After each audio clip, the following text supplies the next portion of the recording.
se eu pudesse voltar para o começo da faculdade de pedagogia, eu faria muita coisa diferente. E eu não tô falando só de estudar mais, não é só isso. Eu tô falando de insegurança, de medos bobos, de oportunidades que eu perdi. Essas coisas que ninguém nunca avisa pra gente, sabe? Então, se você faz pedagogia ou pensa em fazer, esse vídeo pode te poupar de muito sofrimento. Oi, minha gente! Sejam bem-vindos a mais um vídeo aqui no canal. Se você não me conhece, eu me chamo Vitória Tavares, mas se você preferir, pode me chamar de Prof por engano. Atualmente, eu sou professora, atuo na área desde 2022, que foi o ano que eu me formei na faculdade.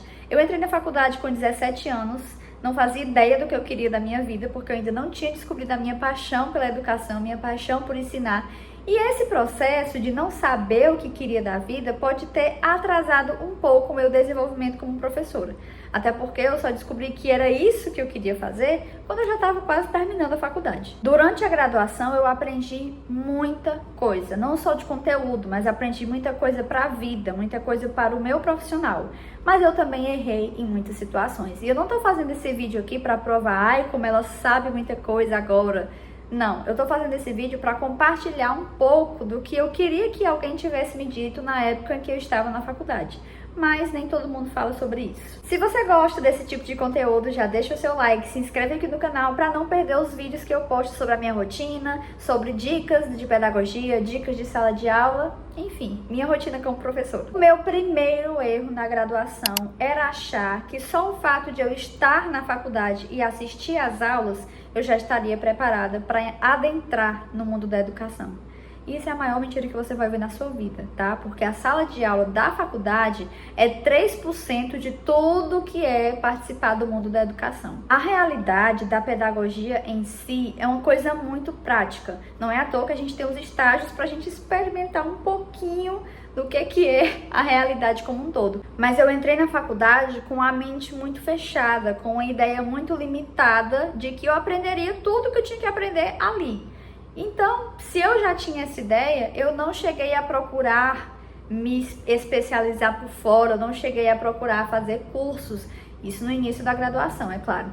E eu achava que o que eu tinha que aprender era só assistir às aulas, de participar e fazer os trabalhos e esperar que acontecesse algo de milagroso e que eu conseguisse entender de fato o que é estar dentro da área da educação. E aí, quando eu comecei a trabalhar na área, que foi lá em 2022, aí eu senti. Gente, tudo o que eu aprendi na faculdade é importante. Tudo que a gente aprende na faculdade é importante, não importa em qual área você esteja. Mas falando da área de pedagogia, que é o que eu tenho propriedade para falar, não é 2%. Aliás, não é 3% que eu falei, né? É muito diferente. É óbvio que é importante você aprender a teoria para aplicar na prática.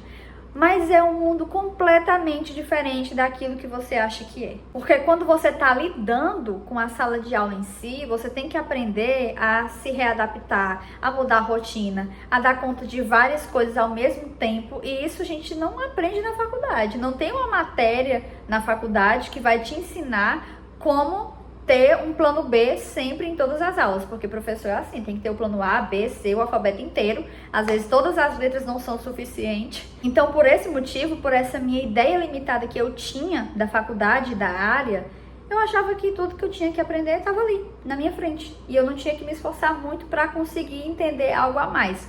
Então, se eu puder te dar uma dica, procure entender algo a mais. Procure se especializar de alguma forma, não interessa se você está entrando agora, se você está no primeiro semestre, segundo, terceiro, enfim.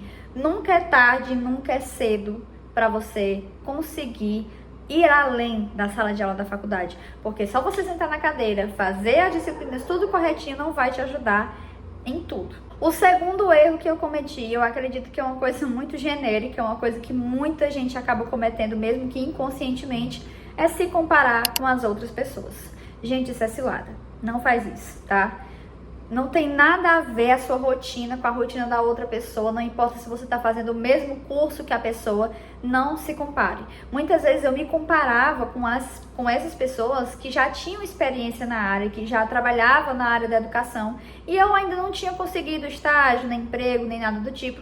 E eu acabava me comparando, porque na minha cabeça aquela pessoa sabia mais do que eu, era mais inteligente que eu, ia se dar melhor do que eu, e eu conseguia terminar a faculdade e eu não, sabe?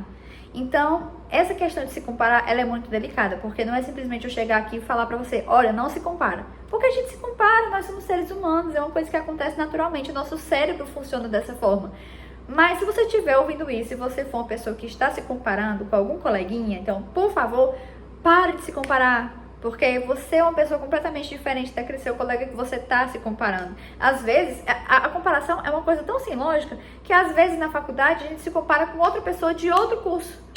O que é que tem a ver, criatura? O outro curso, a outra pessoa, se você está fazendo um curso diferente. Outra coisa que eu sofria muito é que eu sou uma pessoa muito tímida. Pode não parecer, mas eu sou muito tímida. E eu era mais ainda, agora que eu tô me soltando um pouquinho mais. E eu costumava me comparar com pessoas que eram muito comunicativas, que apresentavam o trabalho muito bem. E, gente, para eu apresentar um trabalho, até na época de escola, do ensino médio e na faculdade, eu me tremia inteira. Eu ficava inteira me tremendo. Até hoje, quando eu vou dar aula, tudo bem, eu já me sinto mais confortável. Mas se for para conversar com um adulto, lá na frente, com um monte de adulto olhando para mim, eu me tremia dos pés à cabeça. Então, eu costumava me comparar com essas pessoas mais comunicativas, porque eu achava que elas iam ter mais oportunidades que eu. Mas se existe uma coisa que a gente precisa aprender, é que cada um tem a sua personalidade, da forma que cada um consegue ser. Então não adianta você se comparar, porque muitas vezes aquele comportamento daquela pessoa, aquela característica nem vai combinar com você. A característica que combina com você é a sua. Então chega de se comparar. Mas isso não quer dizer também que a gente não pode se inspirar no jeito do outro. Quando o outro tá fazendo uma coisa legal, que a gente quer se inspirar, aí tudo bem, inspiração ok, comparação não. Então vamos saber diferenciar essas duas coisas. O próximo erro, ele começou a surgir ali pelo finalzinho da graduação, penúltimo semestre, último semestre, que foi quando eu comecei a trabalhar, que eu comecei a adentrar nessa área realmente da educação, ver como era a realidade, e aí eu tinha que começar a equilibrar trabalho com estudo. E aí, minha filha, eu fiquei tão cansada, mas tão cansada porque eu estava descobrindo um mundo novo, que era a realidade de uma sala de aula, estava tendo que lidar com trabalhos, e era na época de TCC, tinha apresentação, tinha portfólio, tinha estágio. Meu Deus, eu achei que eu ia enlouquecer, eu achei que eu ia ficar louca. E muitas vezes eu acabava ignorando esses sinais de cansaço. Muitas vezes eu trabalhava além da conta, eu estudava além da conta, coisa que não tinha necessidade naquele momento.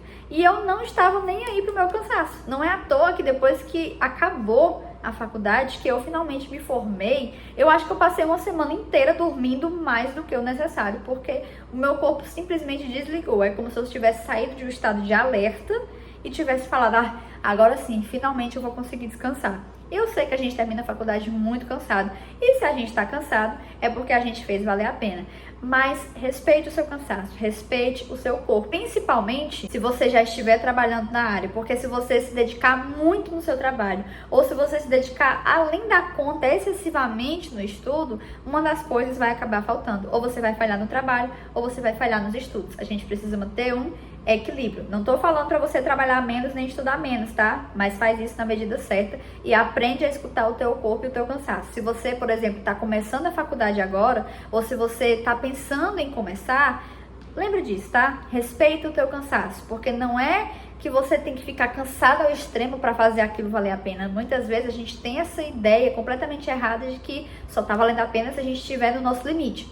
E não é assim que funciona. Se a gente estiver no nosso limite, a gente não funciona. E o quinto e último fato que eu trouxe para compartilhar com vocês sobre os meus arrependimentos na época da faculdade é que eu achava que a pedagogia só tinha a sala de aula como destino. E isso é uma coisa que eu descobri não logo depois de me formar e nem no fim da faculdade. Eu descobri recentemente. Eu não fazia ideia do quanto a pedagogia era um leque, que você podia ter várias possibilidades. A gente tem aí inúmeras possibilidades de onde um pedagogo pode atuar. Mas o problema é que muitas vezes a gente está muito limitado naquela ideia de sala de aula, porque é o mais comum. Não é a única coisa, mas é o mais comum que a gente vê. É muita gente na sala de aula, é muito professor. Ainda bem. Infelizmente, ultimamente a gente está vendo muitos casos que talvez mais para frente deixe de ter tantos professores assim. Mas isso é assunto para outro vídeo. Recentemente que eu falo é 1 ano e meio, há 1 ano atrás, eu fui descobrir que existe, por exemplo, pedagogia hospitalar, que são os pedagogos que podem atuar em hospitais com crianças. Tem o pedagogo que pode atuar em órgãos públicos, como por exemplo o CRAS. Tem os pedagogos que podem trabalhar em empresa, na pedagogia empresarial. Tem os pedagogos que podem trabalhar em editoras, ajudando na fabricação de livros didáticos que a gente usa na sala de aula. Coisas que eu não fazia ideia que era possível. E quando você começa a pesquisar, você abre uma caixa de Pandora, porque tem muitas oportunidades, tem muito lugar que a gente pode estar. E é isso que faz a pedagogia tão especial. Você não se forma para ir apenas em uma direção. Você tem inúmeros caminhos para você escolher. E eu não tinha noção disso. Se eu tivesse noção disso na época da faculdade, com certeza eu teria estudado mais sobre, teria descoberto várias outras coisas cedo na faculdade, não agora, depois de formada. Mas também não tô falando que isso é um problema, tá? São coisas que eu queria que tivesse acontecido. Eu pensava basicamente em escola. Quando eu ouvia uma pessoa falar que estava fazendo faculdade de pedagogia, automaticamente, na minha cabeça, aquela pessoa seria só professor, professora e trabalhar na escola e acabou. Acabou a carreira da pessoa, acabou, só tem isso pra ela fazer e pronto. E na verdade não. Tem muitas coisas, inúmeras coisas, que se eu for citar aqui, esse vídeo vai ter 50 minutos só citando o tanto de coisa que um pedagogo pode fazer. Mas, apesar de tudo isso, eu acredito que a minha história, tudo que eu aprendi, tudo que eu errei também, faz parte da profissional que eu sou hoje, faz parte da pessoa que eu sou hoje. Não é porque eu aprendi essas coisas depois que eu vou deixar de ser uma profissional capacitada. São coisas que eu queria ter aprendido antes, mas que infelizmente não consegui. Então, se você tá na graduação ou se você ainda tá na escola e tá pensando no seu futuro, no que você vai fazer, toma esse vídeo como um conselho, tá? Tenta desfrutar ao máximo tudo que você puder da sua graduação. E eu não tô falando só com pessoas que vão fazer pedagogia, tá? Eu tô falando com pessoas que vão fazer qualquer graduação que existe aí na sua lista. Porque tudo que a gente for fazer, a gente precisa entender e conhecer as possibilidades. Quando a gente entra em uma graduação, como por exemplo eu entrei, sem saber se era realmente isso que eu queria, muitas vezes a gente está com a mente muito limitada. E é muito importante que a gente consiga abrir a nossa caixinha de Pandora e descobrir o tanto de coisa que a gente pode conhecer se a gente abrir um pouquinho assim da nossa mente. E era isso pro vídeo de hoje. Eu espero que eu tenha ajudado alguém aí do outro lado da telinha. E se você gostou desse vídeo, não esquece de deixar o seu like, se inscrever aqui no canal para não perder outros vídeos que eu postar. Por aqui eu tô postando rotina, tô postando dicas, inúmeras coisas que vocês podem aprender junto comigo. E se você ainda não me segue nas minhas outras redes sociais, eu vou deixar aqui embaixo para você seguir, tá? E era isso. Tchau, até o próximo vídeo.